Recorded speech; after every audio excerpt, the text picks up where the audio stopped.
Marie, 21 ans, apprentie BP boulangerie.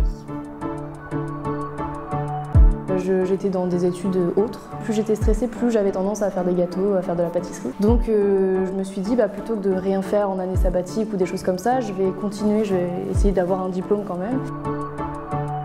C'est grâce à ce format-là qu'on apprend le plus, parce qu'on va être en entreprise sur le terrain, donc on va vraiment pratiquer tous les jours. C'est important de mêler à la fois le côté théorique et le côté pratique, très bien travaillé à l'école, et en même temps le format entreprise où on va travailler la productivité, la rapidité, l'efficacité. C'est très complémentaire. On a conscience du terrain et de l'école, du côté théorique. C'est une école qui a une bonne réputation et en plus il y a des CAP en 1 an. C'était avantageux en une année de pouvoir tout faire tout en décrochant un diplôme à la clé. Quand je suis arrivée là, en fait, j'ai compris que j'allais rester, donc j'ai enchaîné avec le CAP boulangerie et puis le BP en boulangerie.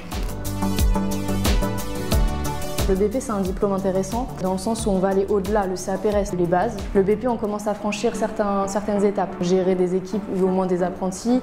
On travaille aussi un peu plus les produits. Donc tout ça, c'est des choses intéressantes. Sur 2 ans, on voit des choses vraiment qu'on n'avait encore jamais vues jusqu'ici. Donc le mieux reste à découvrir encore.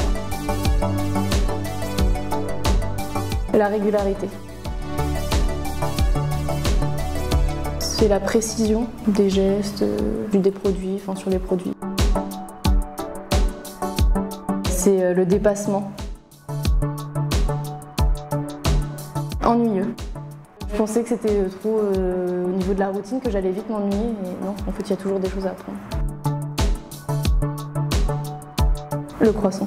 C'est vraiment ce qui m'a amenée à la boulangerie, parce que j'étais en pâtisserie à l'origine. Un bon croissant, on n'en trouve pas partout, et pourtant c'est mon produit coup de cœur sans hésitation.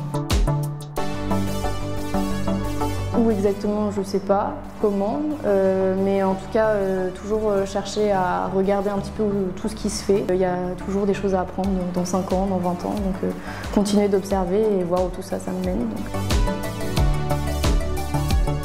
Je dirais que quand on commence quelque chose ou quand on change de rythme, il faut s'accrocher au départ parce qu'il y a toujours un petit temps d'adaptation, un changement, des choses qu'on ne connaît pas et tant mieux. Et du coup, il faut s'accrocher, maintenir le rythme, essayer de donner tout ce qu'on peut à chaque fois. Quand on maîtrise, c'est plus facile de s'amuser, mais pour ça, avant, il faut vraiment maîtriser, s'entraîner, etc. Et donc s'accrocher pour tout ça. C'est pas toujours évident de se lever à telle heure le matin, il faut le faire, et puis après, au bout d'un moment, le rythme est pris et puis le plaisir arrive aussi.